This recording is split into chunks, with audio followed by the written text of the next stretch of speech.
میرے رسول کریم علیہ الصلوۃ والسلام نے ارشاد فرمایا، حضور فرمانے لگے، جس گھر میں اللہ کا ذکر ہوتا ہے وہ گھر زندوں کا ہے، اور جس گھر میں رب کریم کا ذکر نہیں ہوتا وہ گھر زندوں کا نہیں ہے۔ گھر نہ ہم نہ کتابوں میں پڑھتے ہیں کہ ایک بزرگ کہتے ہیں، حضرت فضیل بن ایاز کہتے ہیں کہ میں ایک گلی سے گزر رہا تھا تو گھر کے اندر کسی قاری سامنے قرآن کی آیت پڑھ دی، ولی من خاف مقام ربہ جنتا، میرے کانوں سے ٹکرائی تو اللہ نے میری کایا ہی پلٹ دی، میں توبہ کر گیا۔ اب گھر کے اندر سے آواز آئے تو صحیح نہ تلاوت کی، پر اندر سے آواز آتی نہیں ہے، ڈیک بجنے کی آواز آتی ہے، یا ٹی وی چلنے کی آواز آتی ہے، یا دھوم مچانے کی آواز آتی ہے۔ عبادت کا وہ جو خاص شوق تھا، وہ جو حسن تھا، وہ جو توانائی تھی، وہ جو بات تھی۔ ایک جگہ پہ ہم بیٹھے تھے تو وہاں ایک صاحب آئے اور انہوں نے آتے ہی کہا کہ مہربانی کریں ذرا مجھے مصلی دے دیں، میرے نہ کچھ نفل رہ گئے۔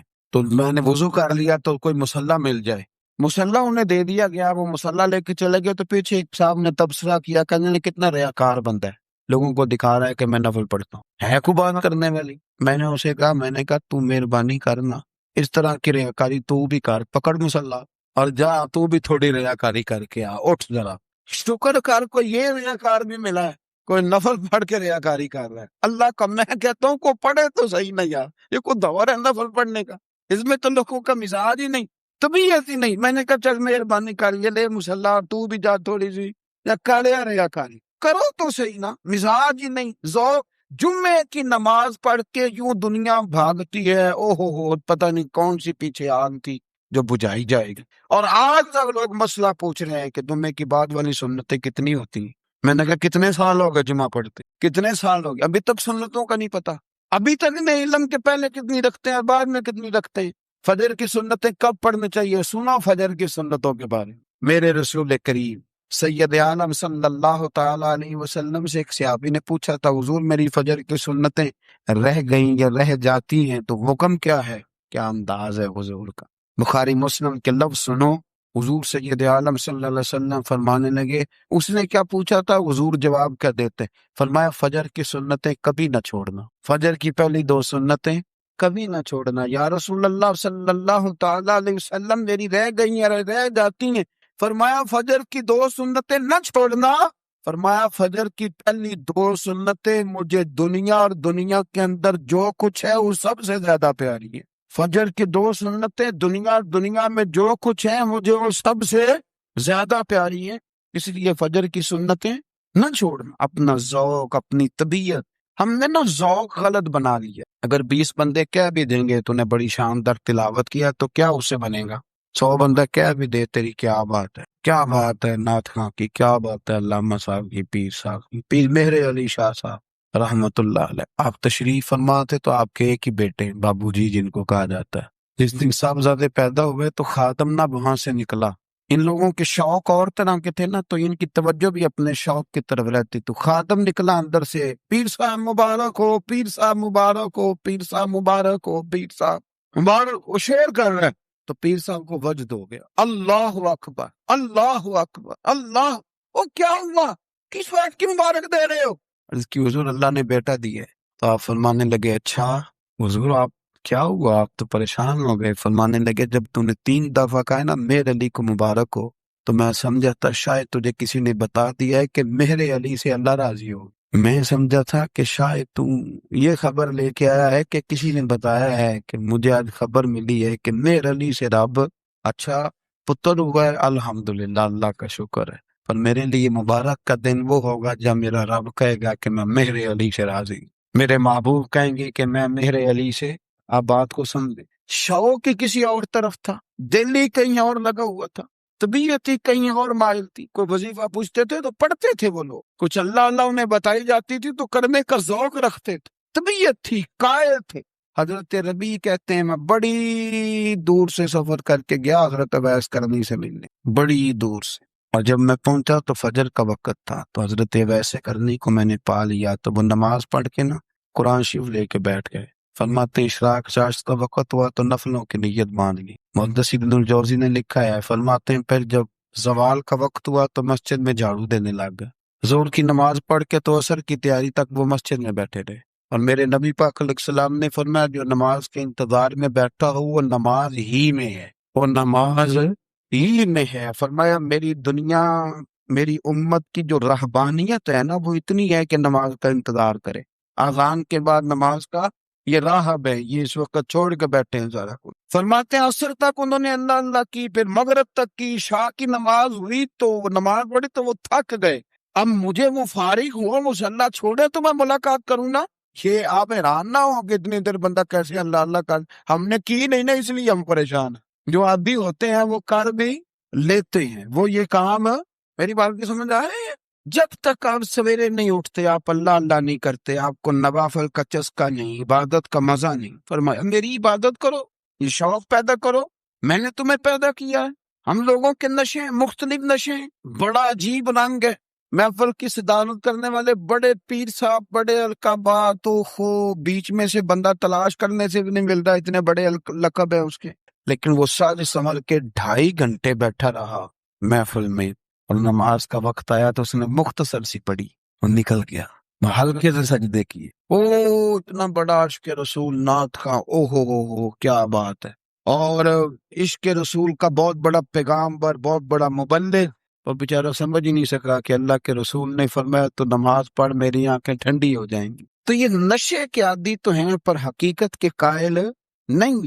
یہ بس ٹھیک ہے، خوابوں کی دنیا میں لوگ زندہ ہیں، پر جن کو یہ جو نشہ تھا نا عبادت کا، یہ میرے رسول پاک کی چاہت ہے، یہ میرے نبی کریم علیہ السلام کی۔ آپ دیکھیں نا حضور مہینوں جا کے غار ہرا میں بیٹھتے، کیا وہاں تبلیغ کرتے تھے؟ کوئی کتاب لکھتے تھے؟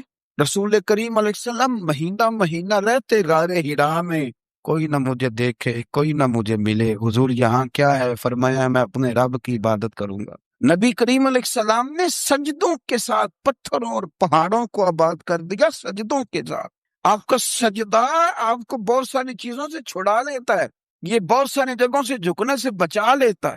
صوفیاء اولیاء یہ کیا کرتے تھے؟ یہ سجدے کا ذوق ہی تو پیدا کرتے تھے، سجدے کا ذوق۔ شاہ عبدالعزیز دباغ رحمۃ اللہ تعالی علیہ اپنے مریدوں سے فرمایا کرتے تھے کہ اگر تم پکے نمازی بن جاؤ نا، تہجد گزار ہو جاؤ، تو میرے پاس آنا جانا چھوڑ دینا۔ اور اس کی حضور کیوں؟ فرمایا میں تمہارے اور رب رسول کے رستے میں رکاوٹ نہیں بننا چاہتا، اور میرا مقصود ہے تمہیں وہاں تک پہنچانا، جب پہنچ گئے تو پھر میری ضرورت ختم ہو گئی۔ ہاں کبھی وسوس آئے، شک پیدا ہو، تکلیف ہو تو آنا، ورنہ میں نہیں چاہتا کہ میں رکاوٹ بنا رہوں۔ تم اللہ اللہ کرو، اس مالک کو راضی کرو۔ میرے رسول پاک علیہ وسلم نے فرمایا بندہ اللہ کے سب سے قریب اس وقت ہوتا ہے جب وہ سجدے کی حالت میں ہوتا ہے۔ کس کے قریب ہوتا ہے؟ اللہ کے سب سے قریب ہوتا ہے، وہ بڑا نیڑے ہے رب کے، بڑا قریب ہے، اس لیے کہ وہ حالت سجدہ، وہ جب سجدے کرتا ہے نا اس کی بارگاہ میں جب جھک جاتا ہے۔ آپ ذرا سجدے کی کیفیت دیکھیں نا، زبان بھی یہاں ہے، آنکھ بھی یہاں ہے، کان بھی، عقل بھی ساری، اس نے سارا کچھ رکھ دیا سجدے۔ آپ وہ کبھی پیچھے جائیں تو دیہاتوں میں کہا جاتا تھا ناک سے لکیریں نکالو، بہت بڑی سزا ہوتی تھی نا، ناک سے لکیریں نکالو، بڑی سزا ہوتی تھی۔ تو اس نے کہا مالک مجھے کسی نے کہا نہیں، پر دیکھنا میں نے رکھ دی ساری عقل سجدے میں، اور رکھ کے کہا کیا؟ سبحان ربی اللہ میں پست ہوں تو اعلیٰ ہے، اللہ تو میرا رب ہے اور تو سب سے اعلیٰ۔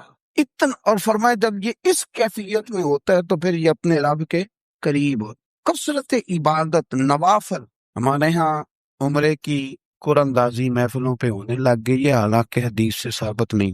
میں دوستوں سے کہتا ہوں جائز ہے، کرنی چاہیے، عمرے کی قرآن اندازی جائز ہے، اور کسی حدیث میں نہیں آئی کہ قرآن اندازی کرو عمرہ کرو۔ حدیث میں قرآن اندازی یہ آئی ہے کہ نبی پاک علیہ السلام نے فرمایا تمہیں پتہ چل جائے نا پہلی صف کا ثواب کتنا ہے، تم قرآن اندازی کرو۔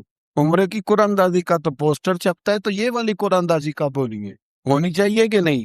حضور نے فرمایا تمہیں پتہ چلے کہ اس کا ثواب کتنا تو تم قرآن اندازی کرو، تم قرآن ڈالو۔ جب آپ نماز پڑھ رہے ہوتے ہیں، جب آپ کا مصلی آباد ہوتا ہے، صلاح الدین ایوبی ایک بزرگ سے ملاقات ہو گئی، بیت المقدس پر قبضہ تھا عیسائیوں کا، تو صلاح الدین بڑے پریشان تھے۔ بابا جی کہنے لگے پتر کیا ہوا؟ کہنے لگے حضور پتہ چلا ہے دشمن کے 2 بحری بیڑے اسلحہ لے کے آ رہے ہیں، مسلمان پہلے ہی کمزور ہیں، اور اب اگر 2 بحری بیڑے اور آ گئے تو حضور مسئلہ بن جائے گا۔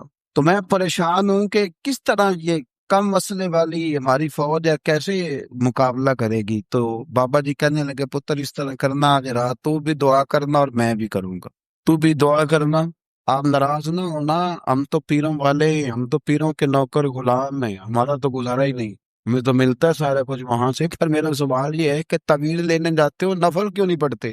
رات اللہ اللہ کیوں نہیں کرتے؟ یہ بھی تو ہمارے بزرگوں کا ہی طریقہ ہے، انہوں نے تو ہمیں سکھایا ہے۔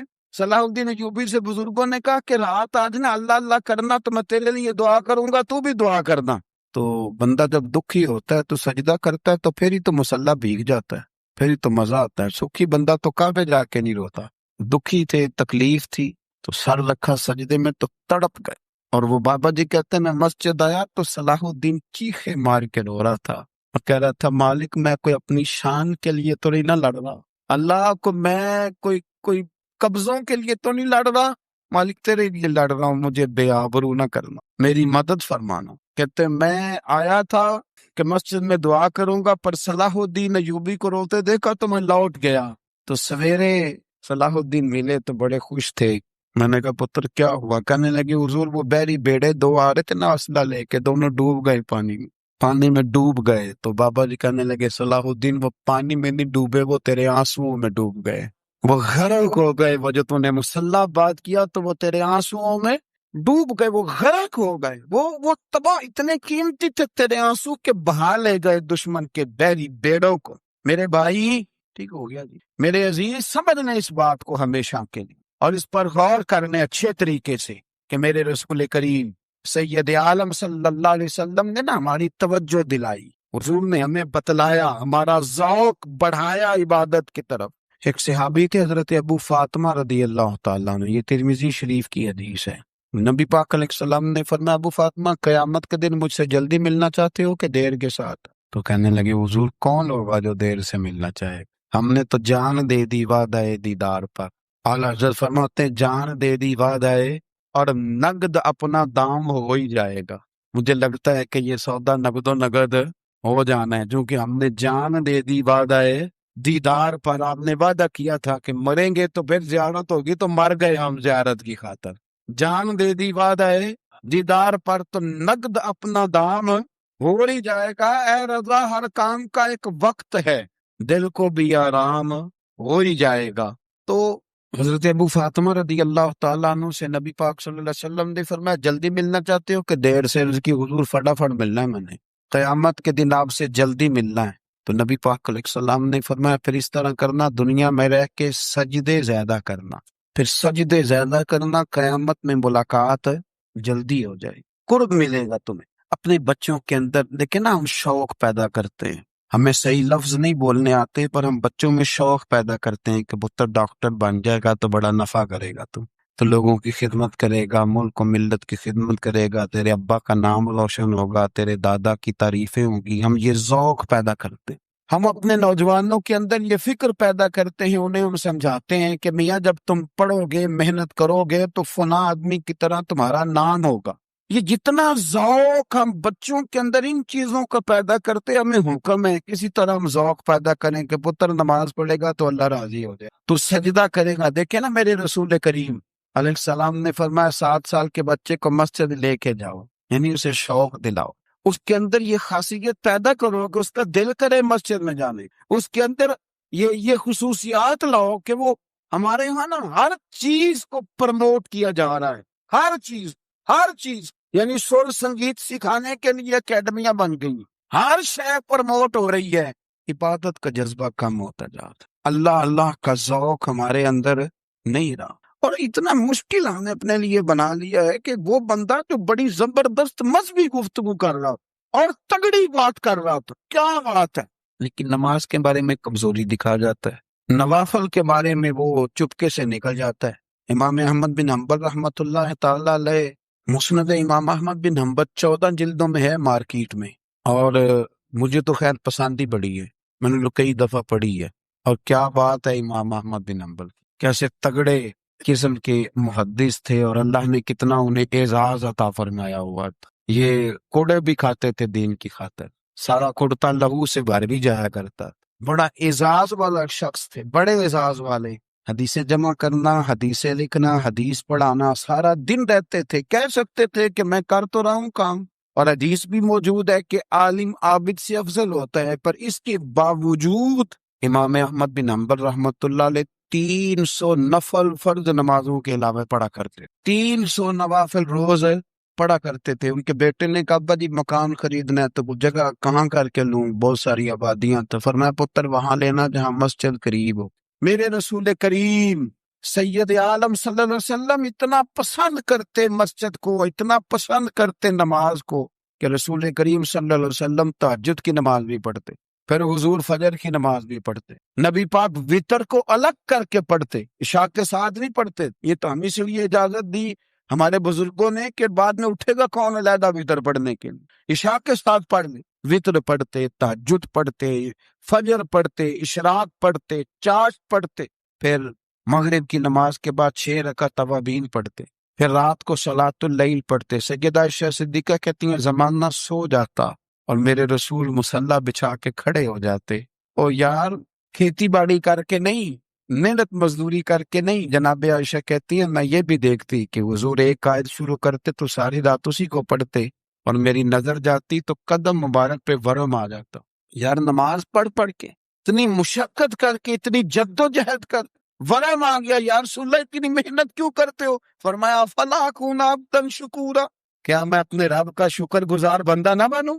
صحابہ کا ذوق عبادتوں کا، ریاضتوں کا، تلاوتوں کا، طبیعت ہے ان کی، وہ ایک دوسرے کو، حضرت مولا علی شیر خدا کرم اللہ تعالی وجہ الکریم کے زمانے میں روم کے بادشاہ نے کہا یار یہ مسلمانوں کا پتہ تو کرو، یہ آخر کیوں اتنے زیادہ مجاہد ہیں؟ اس زمانے میں جاسوس بھیجنے کا مزاج تھا، اب تو جاسوس پکڑا جاتا ہے، اب تو جاسوس اور جاسوسی کا شوق ویسے آج بھی ہے۔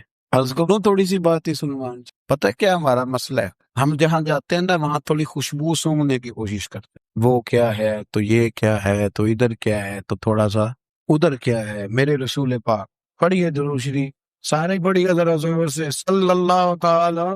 نبی پاک علیہ السلام نے فرمایا جاسوسی نہ کرنا ورنہ تم بندوں کو خراب کر دو گے، اور فرمایا اس طرح نہ ہو کہ تم کسی کے آپ کھول نہ نکلو تو تمہارے پہلے کھول جائیں۔ یہ جو ذوق ہے نا یہ ختم کریں، چھوڑیں، مطلب آپ کس چکر میں پڑے ہوئے، اتنی زیادہ توجہ کرنے کی کیا ضرورت ہے؟ نے کام سے کام رکھیں، اس میں بندہ تھوڑا سا نا آسان رہتا ہے۔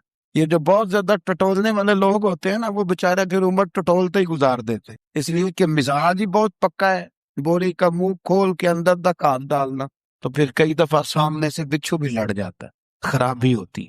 تو جاسوسی کی جاتی تھی، اس نے بھی جاسوس بھیجے، کیونکہ قبیلوں کے لوگ تھے، کچھ مسلم کچھ کافر، پہچانے نہیں جاتے تھے لوگ، تو کچھ لوگ اس نے بھیجے، انہوں نے آ کے نا تحقیق کی، ریسرچ کری کہ آخر ماجرا کیا ہے۔ تو واپس جا کے انہوں نے رپورٹ دی نا روم کے بادشاہ کو، اس رپورٹ کا ایک جملہ بڑا شاندار ہے، وہ کہنے لگا بادشاہ ہمیں مسلمانوں کی کوئی سمجھ نہیں آئی، ہمیں کوئی سمجھ نہیں آئی۔ انہوں نے کہا کیوں نہیں سمجھ آئی؟ کہنے لگے یار عجیب بندے ہیں، جب رات مسلح پہ بیٹھتے ہیں تو یوں لگتا ہے ان کا دنیا سے رشتہ ہی کوئی نہیں، کوئی کسی کو نہیں جانتا، کوئی اپنے دکھ سنا کے رو رہا ہے، کوئی اپنی بات کر کے رو رہا ہے، لگتا ہے کہ ان کے کوئی رشتہ ہے ہی نہیں جب مسلح پہ بیٹھتے ہیں۔ اور فرمایا جب سویرے یہ جہاد کرنے نکلتے ہیں تو لگتا ہے ان سے زیادہ دلیر ہی کوئی نہیں۔ حالانکہ جو مسلحوں پہ رونے دھونے کے لوگ ہوتے ہیں وہ کئی دفعہ جہاد میں کام نہیں کرتے، لیکن عجیب لوگ ہیں کہ رات کے راہب ہیں، دن کے مجاہد ہیں، کوئی سمجھ نہیں آتی۔ میرے عزیز ان لوگوں نے مسلح آباد کر کے رکھا، تلاوتیں ان کا ذوق رہی، منزل روز پڑھنا، اسباق پڑھنا، وظائف پڑھنا، یہ ان کا ذوق رہا۔ اعلیٰ حضرت بریلوی رحمت اللہ نے 1000 کتاب لکھی ہے، لیکن الوظیفۃ الکریمہ کے نام سے جو وہ صبح و شام وظائف پڑھتے تھے وہ الگ انہوں نے ان کو بیان کیا، پابندی کے ساتھ اپنی اللہ اللہ کرتے۔ شیخ شہاب الدین سہروردی رحمت اللہ علیہ پر ایک بندے نے اعتراض کیا، اس نے کہا جی آپ کس قسم کے صوفی ہیں، مرید بیٹھے ہیں اور آپ وہاں نفل پڑھ رہے ہیں؟ یہ بھی بڑا مسئلہ ہوتا ہے نا، جو بندہ ملنے آتا ہے وہ اپنے ٹائم کے حساب سے آتا ہے، اور پھر اس کا یہ بھی خیال ہوتا ہے کہ پیر صاحب جو ہیں وہ چونکہ درویش ہیں تو نہ انہیں روٹی کھانی چاہیے نہ سونا چاہیے، چونکہ وہ درویش ہیں، اور ہم چونکہ درویشوں کے ماننے والے ہیں لہذا ہمارا یہ طریقہ ہونا چاہیے کہ جیسے ہم کہیں درویش ویسے ہی کر جائے۔ حالانکہ جس کو آپ درویش کہیں گے آپ اس کی مانیں گے، آپ منوائیں گے نہیں، تو ہمارا مزاج ہوتا ہے۔ شیخ شہاب الدین پر لوگوں نے اعتراض کی، حضور لوگ ملنے آئے ہیں، زیارت کرنے آئے ہیں، یہ بندے دعا کرانے آئے ہیں، اللہ اللہ کرانے آئے، اور آپ نفل پڑھ رہے ہیں۔ کیا جملہ ہے، کیا حسن ہے، کیا خوبصورتی ہے۔ فرمانے لگے رب رسول سے مانگنے کے لیے مصلی بچھایا ہے، اگر وہاں سے مانگوں گا نہیں تو تمہیں دوں گا کیا؟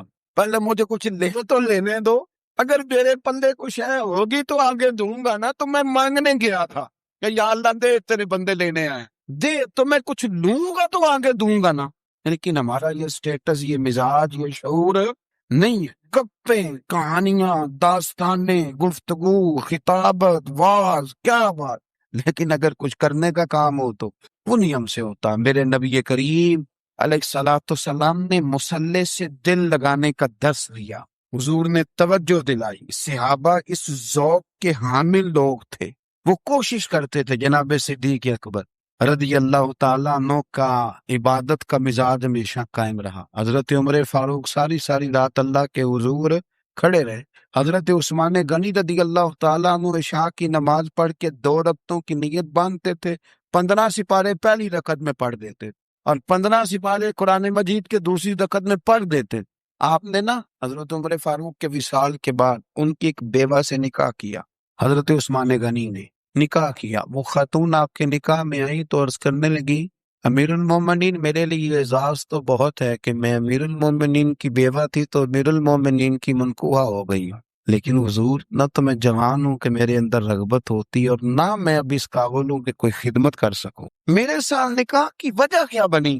تو عثمان غنی رو پڑے، فرمانے لگے میں نے عمر فاروق کو مسجد میں اپنے رب سے ڈرتے ہوئے دیکھا، میں نے اسے روتے ہوئے دیکھا ہے، عدل کرتے دیکھا ہے، انصاف کرتے دیکھا ہے، امت کی خیر خائی کرتے دیکھا۔ تمہارے ساتھ نکاح اس لیے کیا ہے کہ تم مجھے یہ بتاؤ کہ عمر فاروق گھر کے اندر اپنے رب کو کیسے راضی کرتے، گھر کے اندر کیسے راضی کرتے تھے، وہ طریقے بتلاؤ، تم بتاتی جانا اور میں بھی اسی طرح گھر میں عبادت کروں۔ جب جاتے ہو کسی دفتر میں تو 8 گھنٹے کھڑے رہ لیتے ہو نا، مجبوری ہوتی ہے تو کھڑے رہا جا سکتا ہے۔ پاسپورٹ کا دفتر بولیے، امیگریشن کی لائنوں میں، اور میں نے تو امبیسیوں میں بندے 12 گھنٹے پہلے جا کے کھڑے دیکھے، رہ لیتے ہیں کھڑے۔ تو اگر ان کاموں کے لیے رہا جاتا ہے تو اللہ رسول کے لیے بھی کھڑے رہا جا سکتا ہے۔ تو فرمانے لگے کہ جب عشاء کی نماز کے بعد آخر انسان تھے، تھک گئے، نیند کا غلبہ ہوا تو تھوڑی ایسے آنکھ بند ہوئی تو کھلی تو رونے لگے۔ حضرت اب ایسے کر دیا، رو کے کہنے لگے مالک مجھے غافل تو نہ کر، ابھی میں نے کیا بھی کچھ نہیں، دن ختم ہو گیا، کوئی نفل نہیں، کوئی اللہ نہیں، اللہ مجھے غافل نہ کر، میری مدد فرما۔ فرماتے ہیں جب وہ روئے تو میرے ساتھ جو شخص تھا، میں نے کہا اٹھو چلیں، کہنے لگو حضور ملنا نہیں، فرمایا جو میں لینے آیا تھا وہ مجھے مل گیا، جو میں ان سے سیکھنے آیا تھا وہ مجھے نصیب ہو گیا، اب اور میں نے کیا لینا، ختم ہو گئی بات، اٹھو چلیں۔ اللہ کے بندوں نے حضرت ربیعہ بن کعب اسلمی رضی اللہ تعالیٰ عنہ فرماتے ہیں، کہتے ہیں جب بنو قریظہ اور بنو نذیر یہودیوں کے ساتھ حضور علیہ السلام نے جنگ کا اعلان فرمایا تو وہ دشمن ہو گئے، ہمیں خطرہ تھا کہ وہ رات کو کہیں محبوب کو تکلیف نہ دے، تو کچھ لوگ نا تلواریں لے کے نبی پاک کے دروازے پہ پہرے داری کرتے تھے۔ گن مین رکھنا حرام نہیں، اگر کسی کو واقعی خطرہ ہو تو اس کے لیے سنت بھی ہے۔ حضرت علی المرتضیٰ تلوار لے کے حضور کے گھر کا پہرا دیتے تھے۔ حضرت ربیعہ بن کعب اسلمی رضی اللہ تعالیٰ عنہ فرماتے ہیں کہ رات میری ڈیوٹی تھی کہ میں حضور کے گھر کا پہرا دوں گا، تو فرماتے ہیں میں باہر سن رہا تھا، ساری رات ہی میرے نبی پاک نے اللہ کی تسبیح پڑھی، ساری رات، کبھی تسبیح، کبھی تحلیل، کبھی تحمید، کبھی تکبیر، ساری رات۔ فرماتے ہیں ساری رات حضور پڑھتے رہے اور ساری رات ہی میں سنتا رہا، مجھے اونگ آ گئی، میری آنکھ لگ گئی، حضور ابھی پڑھ رہے تھے، میں تھک کے سو گیا، اور فرماتے ہیں جب میری آنکھ دوبارہ سے کھلی تو میرے کانوں میں پھر کوئی چیز گونجی تو میں نے کان لگایا تو میرے حبیب ابھی بھی اللہ کو یاد کر رہے، ساری ساری رات حضور رب کی عبادت کرتے۔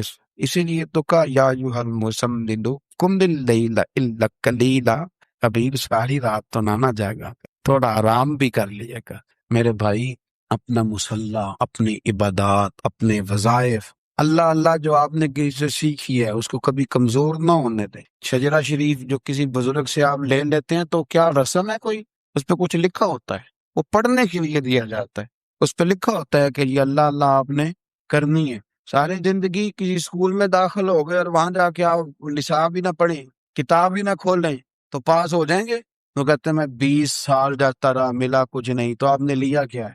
ایک اتنی سی کتاب تھی، اس کو تو کھول کے آپ دیکھ نہیں سکے، اس کے وظائف تک تو رسائی نہ ہوئی، اس لیے کہ اللہ اللہ کرنا مشکل ہے اور تصویر کھنچانا یہ آسان کام ہے۔ تو جو آسان ہے اس طرف ہماری توجہ لگی رہتی ہے، اور جو مشکل ہے اس طرف ہم ذوق پیدا نہیں کرتے۔ یا ایھا الناس اعبدوا ربکم الذی خلقکم والذین من قبلکم لعلکم